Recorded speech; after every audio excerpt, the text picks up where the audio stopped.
तो कहते हैं मिराज जी के माध्यम से संवत 1612 तक असो महीना में उन्होंने संसार को खबर पहुंचाई कि जिन आसन पर खाली था उनके उत्तराधिकारी को हम आसन पर बैठा लेंगे, कि वो आसन पर बैठने वाले हमारे गुरुपुत्र बिहारी जी हैं। तो सब साथ को खबर पहुंचाने के समय अब मिराज के ऊपर जिम्मेदारी हो गई। तब सारे सुंदर साथ को बुलाया गया। तब जिन सुंदर साथ वहां पर उपस्थित नहीं हुए तो उन्होंने सुंदर साथ के मिराज जी ने प्राणनाथ जी ने क्या किए, खंडनी करने शुरू किए। जिन चर्चा पर, जिन गादी पर जो बैठाया गया है उनको सदगुरु के स्वरूप मानना चाहिए। तो आप लोग तो कैसे शिष्य हो, इतने महान गुरु के शिष्य बनकर भी तुम्हें इतनी ज्ञान नहीं है, तो तुम्हें इतने पवित्र के दिन उस सदगुरु महाराज की मान करते हुए भी तुम्हें आज यहाँ आना चाहिए था। जिन सुंदर साथ अगर सदगुरु की महिमा को जानते थे, समझते थे, तो इन सुंदर साथ यहाँ पर नहीं आए तो क्या नाम के सुंदर साथ हो तुम? ऐसी खंडनी करने लगे। तब जिन सुंदर साथ वहां आते थे तब गुरुपुत्र बिहारी जी वहां आसन पर बैठकर पूरी तरह चर्चा करने लगे। तब सुंदर साथ को चितवनी भी सिखाते थे, पर जितना ज्ञान मिराज के अंदर था उतना ज्ञान वो प्रदान नहीं कर पाते थे, क्योंकि सिर्फ नाम के गुरुपुत्र बिहारी जी थे, लेकिन कर्म से गुरुपुत्र बिहारी जी नहीं थे। इसलिए जो भी करनी होगी उसके बाद में कुछ कार्य भी तो करना होगा। संसार में कुछ काम करने से नाम भी कमाया जाता है, पर बिना काम के नाम नहीं कमाया जाता। पर उस आसन तो ब्रह्म ज्ञान की चबूतरा थी, जहां पर उस आसन पर बैठने से ब्रह्म ज्ञान की प्रकाश होती थी। तब ऐसे महान सदगुरु की गादी पर बिहारी जी बैठे थे तो सुंदर साथ को दिल में आनंद नहीं लगता था उनके चर्चा श्रवण करके फिर, पर भी मिराज जी ने ऐसी मदद करते थे, जो बिहारी जी चर्चा सुनाते थे ना, उसी चर्चा को फिर परिचर्चा करके सुंदर साथ को ले जाते थे कि सुंदर साथ बिहारी जी की नजर दूसरा नजर से ना देखे, नीचे नजर से ना देखे बिहारी जी को, कि उनको सदगुरु के दृश्य से उन्हें बिहारी जी को मान जाए। सुंदर साथ की भाव में ऐसी होना चाहिए। तब बिहारी जी को प्रशंसा करते करते विराज से ऐसी सुंदर साथ को इकट्ठा करते थे। तो देखियो, गुरु के प्रति जितनी श्रद्धा होती है, उस आसन पर कोई भी बैठे, पर वो भी आसन पर जो लोग बैठे हुए हैं उनके ऊपर भी विराज और प्रार्थना जी ने उतने ही श्रद्धा भी करते थे। बोले कृष्ण कन्हैया लाल की। उसमें कोई भी दिखावा नहीं भाव था, कोई दिखावटी के भाव से सेवा नहीं किया जाता था।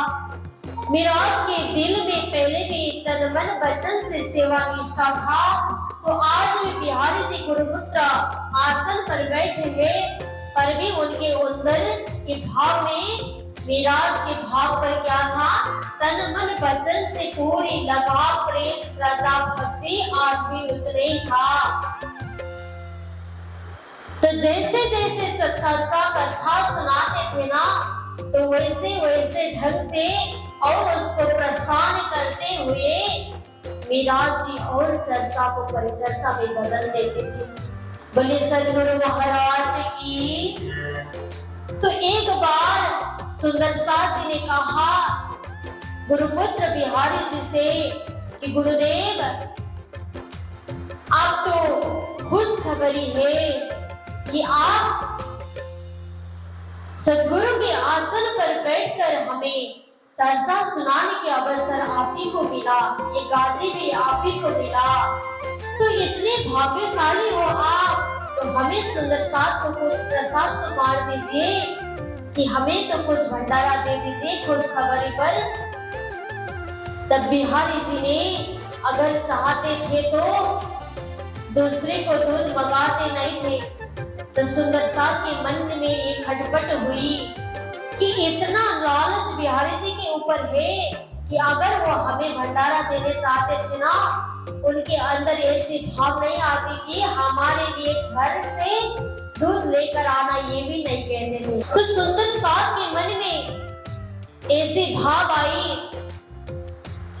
कि जैसे प्रेम से, श्रद्धा से, भक्ति से मिराज को सुंदर साथ जी देखते थे, बिहारी जी को नहीं देखते थे। बट इसमें गुरुपुत्र बिहारी जी ने सिर्फ इतना ही जानते थे, पर जितनी आसन पर बैठने के बाद भी सुंदर साथ के दिल पर श्रद्धा नहीं था। पर मिराज की वजह वो सुंदर साथ जी भी इकट्ठा होकर श्रवण करने के लिए चर्चा में आते थे।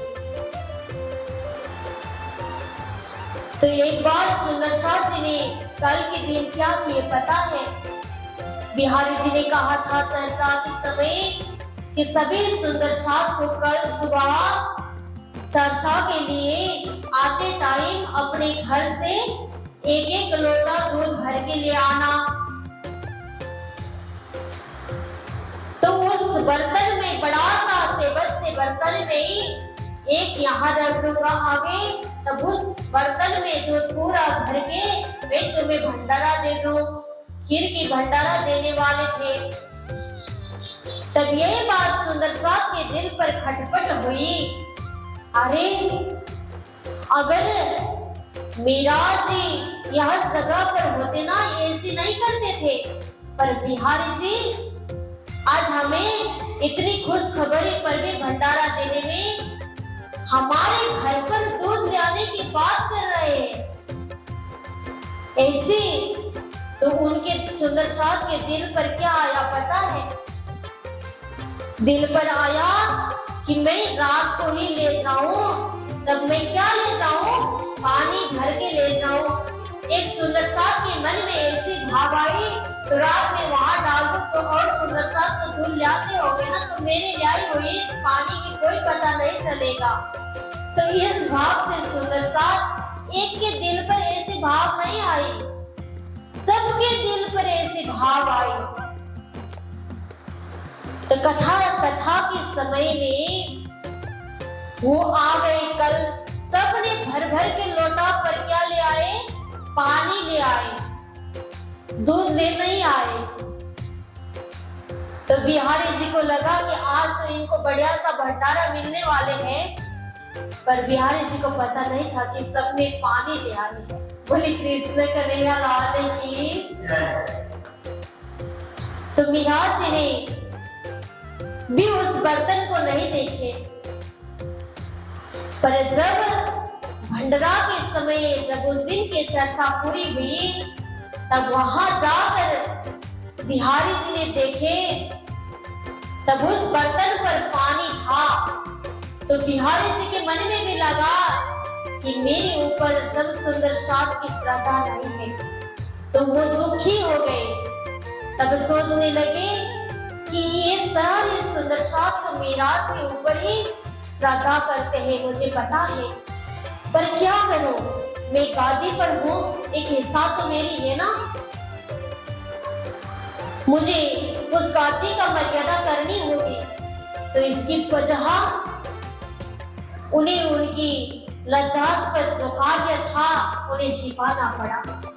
देखिए, कभी भी कुछ भी काम किया जाए तो उसमें शर्म भी नहीं आना देना। देखिए, इतनी महान गादी पर बैठे थे बिहारी जी, पर उस गादी का मर्यादा ही नहीं रखे। तो इसी भाव से सुंदर साथ जी ने भी वही कार्य कर दिए जो कार्य दिल पर बिहारी जी का था। क्योंकि अगर बिहारी जी के दिल पर अच्छा होता तो सब सुंदर साथ के लिए वो एक बर्तन पर दूध लाने में कोई हिचकिचाहट नहीं थी। बोले सदगुरु महाराज जी की। अगर वो चर्चा बढ़िया सा सदगुरु की तरह सुनाते थे, सुंदर साथ को श्रद्धा करते थे, तो सुंदर साथ के लिए एक लोटा भर के ले आना कोई बड़ी बात नहीं थी। तो सुंदर साथ के दिल भी बिहारी जी की तरह बनने लगे। फिर भी उस बात को देख के मीरा जी को लगा, प्राणा जी के दिल पर ऐसी भाव आई, अरे मुझे तो सदगुरु महाराज ने जब धाम में चलते समय कहे थे कि तुम मीरा, तुम प्राणनाथ बनकर सभी सुदर्शन के दिल पर सेवा की भाव रखना, किसी के दिल मत दुखाना, प्रेम श्रद्धा भक्ति सुंदर साथ को करोगे तब मैं उसी बात पर खुश हूँ, ऐसे कहते थे। तब इसी बात को ध्यान रखते हुए विराट जी ने अफसोस लिए कि कोई किसी से करने मांगने से तो मेरे सदगुरु की बोली हुई वचन को हम पूर्ण नहीं कर पाएंगे, पर अब मैं कुछ काम करूं संसार की, तब उसके तनख्वाह मिलेगा ना, वो तनख्वाह मैं सदगुरु के भंडारा में लगा दूं। जब मैं ये तनख्वाह से, मेरे वेतन से, मेरे परमात्मा के भंडार के स्वरूप पर मेरी भंडारा लगे तो मेरे सदगुरु महाराज भी खुश हो जाएंगे। बोले सदगुरु महाराज की। तब ऐसे भाव मिराज के अंदर आए, तब उन्होंने तत्काल से जाम राजा के पास में पहुंच गए। तब उन्होंने दीवान मंत्री पद में फिर शामिल होकर देश की सेवा में लगे। तब उन्होंने जितने भी वेतन उन्हें मिलता था, तलब उन्हें मिलता था ना, वो तलब की हिस्सा सारी इकट्ठा कर रहे थे कि सदगुरु महाराज के लिए जो गादी पर बैठे हुए स्वरूप बिहारी जी थे, उनको सदगुरु नाम से बुलाए जाते थे, श्रद्धा भक्ति के साथ सेवा करते थे वो। तो उसके लिए विराट जी अब संसार के कार्य करने लगे। तब संसार में रहते हुए संपूर्ण सुंदर साथ को जब विराट जी चर्चा करते हैं, तब अंतिम में जाकर उन्हें भंडारा मिले, इसकी सेवा से भी वो काम करने लगे। तो ऐसी भावना के साथ में विराट जी अब संसार के देश की सेवा हेतु, अपने सुंदर साथ की सेवा हेतु देखते हुए संसार के कार्य पर फिर जुड़े। तब फिर एक बार ऐसी बात हुई, एक सुंदर साथ जी थे जो दूर से चर्चा श्रवण करने के लिए सदगुरु बिहारी जी के पास में आकर चर्चा श्रवण करते थे। तब बिहारी जी ने कहते थे कि दिन और रात में दोनों समय चर्चा पर हाजिर रहना, अगर हाजिर नहीं हो पाओगे तो धर्म में भी तुम्हें शामिल नहीं हो पाएगा। तो ऐसी बात कड़वा बात करते थे। तब एक सुंदर साथ ने कहे, गुरुदेव आपसे मैं हाथ जोड़कर विनती करूं कि मैं दूर से आने के लिए क्षमा प्रार्थी हूँ। मैं आपकी चर्चा में एक ही बार शामिल हो सकता कि रात के समय मुझे जाना बहुत दूर पड़ जाता। तब सुंदर साथ के दिल और सुंदर साथ की भावना को बिहारी जी ने समझे ही नहीं। तब फिर हाथ जोड़कर कहने लगे, बिहारी जी, गुरु जी आप मेरी बात को समझिए, मेरी बात को सुन जाइए। अगर मेरी बात को सुनाई नहीं जाए तो मैं कैसे मेरा सावधान भरण कर पाऊं। तो ऐसी बात कर रहे थे, पर क्या हुआ, बिहारी जी ने तो उन्हें कह दिया कि तुम्हें दोनों समय चर्चा में शामिल ही नहीं होना, तुम्हें रोज रोज छुट्टी है। तब वो रास्ते पर बाहर निकल गया उनको, जो सुंदर सा हाथ जोड़कर कह रहे थे, गुरुदेव मुझे बाहर मत निकालिए, मैं आपकी चर्चा में प्यासी हूँ, पर आप ही ने मुझे सद्गुरु के ऐसे धर्म से हमें शामिल ही नहीं होने देंगे तो हम कैसे मुक्ति होंगे? तो सद्गुरु की बाणी पर हमें कैसे चले? हमें क्षमा कर दीजिए, मैं जैसे भी दोनों समय आपके चर्चा पर शामिल होगा पर भी नहीं शामिल किए हुए। तब वो सुंदर साथ के बाद पूरी विरह में तड़पे तड़पे उन्हें बाहर बैठना पड़ा। उन्हें इतनी विरह भोगतनी पड़ी कि वो चर्चा में दोनों समय शामिल नहीं हो पाए।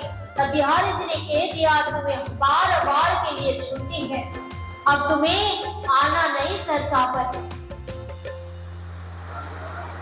तब सुंदर साथ की बात हमें ब्रजभूषण महाराज जी वृत्तांत मुक्तावली में ये बात को स्पष्ट कराते हैं कि जब उन्हें धर्म में शामिल नहीं किए गए बिहारी जी ने, तो वो बात की कौन सुनेगा? वो बात कौन सुलझा सके इस बात को? तो मुझे फिर धर्म में शामिल करे, मुझे तो अब बाहर निकाल दिए गए हैं। तो इस बातों को पूर्ण करने के लिए केवल मीरा जी वो बात को संभाल सकते हैं। इस बात पर उन्होंने मद्देनजर आपकी सुंदर साथ में तो कुछ भी दुख के सहारा पड़ती थी तो सब सारे सुंदर साथ किसके साथ में जाते थे? मिराज के साथ में जाते थे, प्राणनाथ जी के साथ में जाते थे। जब सुंदर साथ उनके घर पर गए तब वो तो अपने संसार के कार्य पर चले गए थे, कार्य में चले गए थे, पर उनके घर पर उनकी पत्नी रही। तब पत्नी की से कहने लगे, अरे आप किस वजह से आए थे? तो विराज को ढूंढने आए थे, पर प्राणनाथ जी से मिल नहीं पाए हम। तो मुझे ऐसी ऐसी बातों से मुझे धर्म से बाहर कर दिए बिहारी जी ने, गुरुपुत्र बिहारी जी ने हमें बाहर निकाल दिए धर्म से। तो मेरा घर दूर होने की वजह मैं सद्गुरु के पास में रहकर दोनों समय चर्चा नहीं सुनने की बात किए थे हमने, पर मुझे तो धर्म से ही निकाल दिए, बाहर कर दिए। ऐसे दुख की बात सुनी तो उन्होंने 2 बार तक भोजन नहीं किए थे। जब तक हमें धर्म में शामिल नहीं होंगे तब तक हम भोजन नहीं करेंगे। ऐसी भावों के साथ में सुंदर साथ भूखे ही थे। पर वहां पर मिराज की पत्नी फूलबाई ने कही, नहीं, आप मिराज के घर पर पधारे हो तो तुम्हें भूखे जाने नहीं दो। मैं तुम्हारी बात की सारी बात में प्राणनाथ जी से कहूँ दूं तो कोई आपको परेशानी नहीं होगी, तब वो खुद ही संभाल लेंगे। तो आप टेंशन में मत रहना। लेकिन इधर फूलबाई ने उन्हें भोजन बना के खिलाई। ये खबर जब बिहारी जी के पास में पहुंच गया तब मिराज जी को भी प्राणनाथ जी को भी रास्ते में ही रोकना पड़ा। तो दोनों चौकीदार वहां पर खड़े थे। तब उन्होंने कहे, अरे मैंने क्या गलती की है? तब मुझे रास्ते में ही रोका जा रहा है। तब ये बात तो मिराज जी को पता ही नहीं था, प्राणनाथ जी को ये बात पता ही नहीं था। देखियो, कभी कभार क्या हो जाता है ना। लेकिन सुंदर साथ को भी भूल नहीं था, प्राणनाथ जी को भी भूल नहीं था। तो जो बात की सेवा में फूलबाई ने भोजन बना के खिलाई उस सुंदर साथ को, तो वो सुंदर साथ में भी कुछ भूल नहीं था, तो पत्नी में भी तो कुछ भूल नहीं था मिराज के। पर भी यहाँ सबको सजाएं भुगतनी पड़ी कि मिराज जी को भी सजाएं भुगतनी पड़ी, तो इधर फूलबाई को भी सजाएं भुगतनी पड़ी। तो सुंदर साथ तो ऐसे ही सजाएं भुगतती रहे हैं। तो एक ही वजह वहां सबको भुगतना पड़ रहे हैं। तो किसी को भी सत्य पर चलने की राह पर कोई भी हिस्सा कोई लेने जबरदस्त नहीं किया जा सकता है।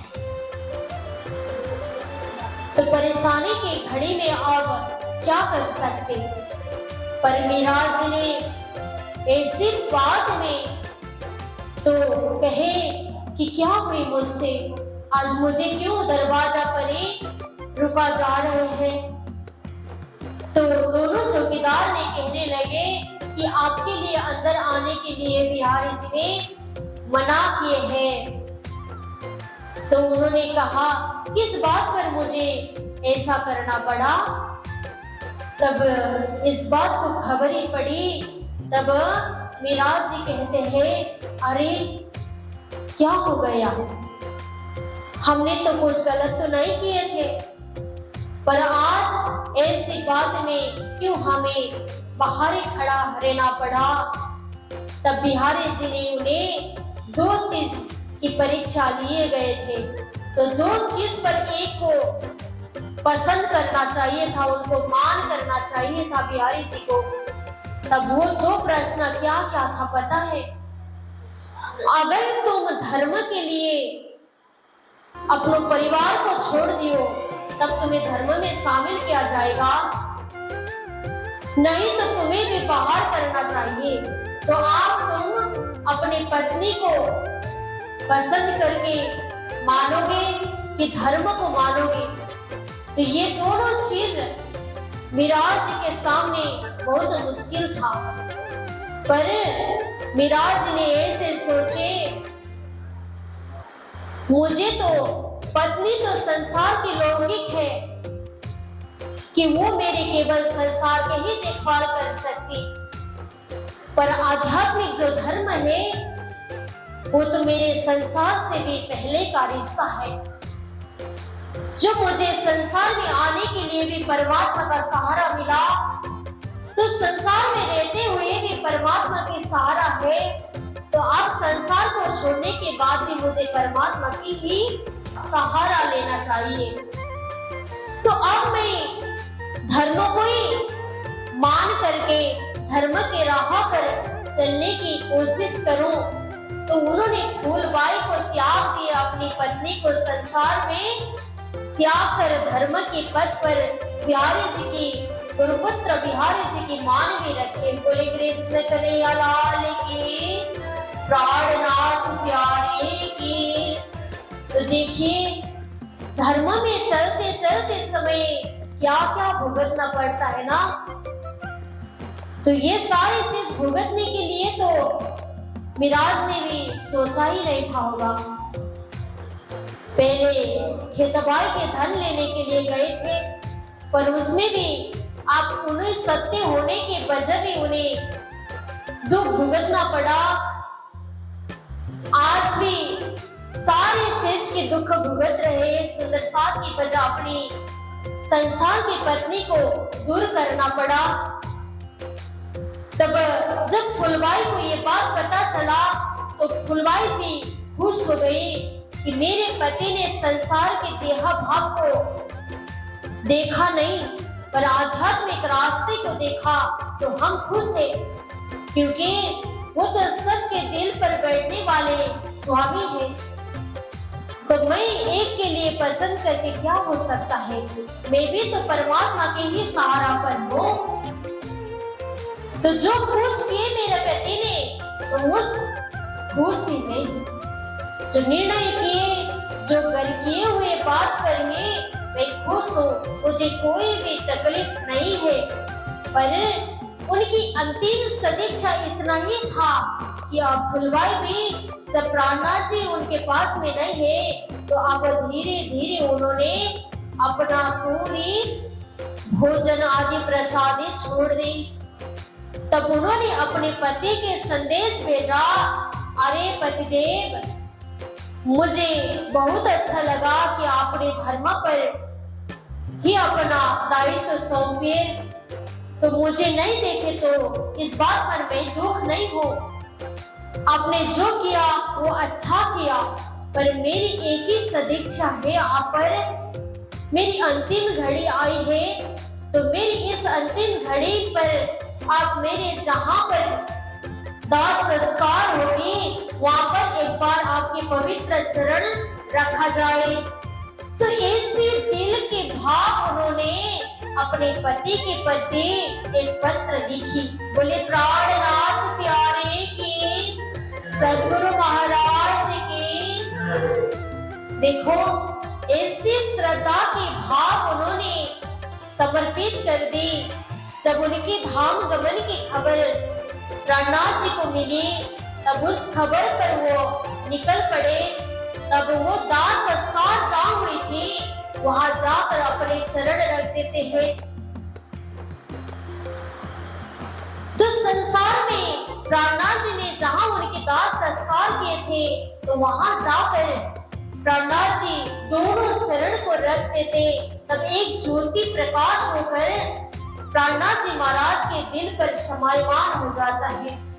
तब वो दिल पर शमायमान होने के बाद में मिराज जी ने ये आशीर्वाद देते कि फुलबाई, तुम्हें इस जन्म में सुंदर साथ की सेवा में तुम्हें पीछे हटना पड़ा, पर आने वाले तुम्हारा जिस जन्म होगा दोबारा, तब तुम उस जन्म पर रहकर सद्गुरु की सुंदर साथ की सारी भोजन करवाने की सेवा तुम्हें ही मिल जाए, क्योंकि इस जन्म में तुम्हारा सेवा सुंदर साथ ने मिला ही नहीं। बोले सद्गुरु महाराज की, प्राणनाथ प्यारे की। तो देखिए फुलबाई ने अपने शरीर को त्याग कर दी कि उन्हें संसार में आकर फिर पुनर्जन्म मिले, तो मैं फिर उनके ही पत्नी बनकर संसार में रहकर सेवा करने की मुझे मौका मिले। ऐसी भी सदिच्छा उनके ऊपर थी, उनके भावना में ऐसी भी सदिच्छा रही थी। तो इसलिए प्राणनाथ जी महाराज ने उन्हें ऐसे ही वरदान दिए कि तुम्हें संसार में फिर आकर कि ये सारी कार्य की सेवा तुम्हें ही सौंपना चाहे और परमात्मा की ऐसे ही कृपा बने। इसी भावों के साथ वो निकल पड़े। बोले प्राणनाथ प्यारे की। तो जिन कार्यों पर प्राणनाथ जी सेवा पहुंचा रहे थे, तो सुंदर साथ को सेवा करने की भावना से उन्होंने गोदाम भर भर के सामान इकट्ठा किए थे, भंडारा देने के लिए सामान इकट्ठा किए थे। तो उस सेवा पर इकट्ठा की हुई बातों को कोई किसी ने चुगली लगा दिए। यहाँ भक्ति के बात पर चुगली भी हो जाती है। तो इस भाव की प्रेरणा आज से पहले ही भविष्य में कहा गए थे लालदास जी महाराज ने। तो इससे बात आज भी कान्हे भाई फिर दोबारा मिल जाता है। कोई जगह में ऐसी भी मिल जाता है कि धर्म के नाम पर चुगली करने वाले भी कमी नहीं है। बोले कृष्ण कन्हैया लाल की। तो दूसरे के पास पर लोग पहुंच जाते हैं, तो कह दिए थे वो चुगलखोर जाकर कहे कि मिराज के घर पर ऐसे सामान भर भर के रखा है गोदाम पर कि पूरी वो तो सरकारी खजाना की पैसा था, तो उसी से उन्होंने भर भर के गोदाम पर रखे हैं। तो वो सेवा किस वजह से हुई, ये भी तो कारण होगा। कोई कारण के बेगारी तो उन्होंने रखा ही तो नहीं होगा, पर दूसरे की बात पर आकर उन्हें हफ्सा की जेल में नजरबंद होनी पड़ी।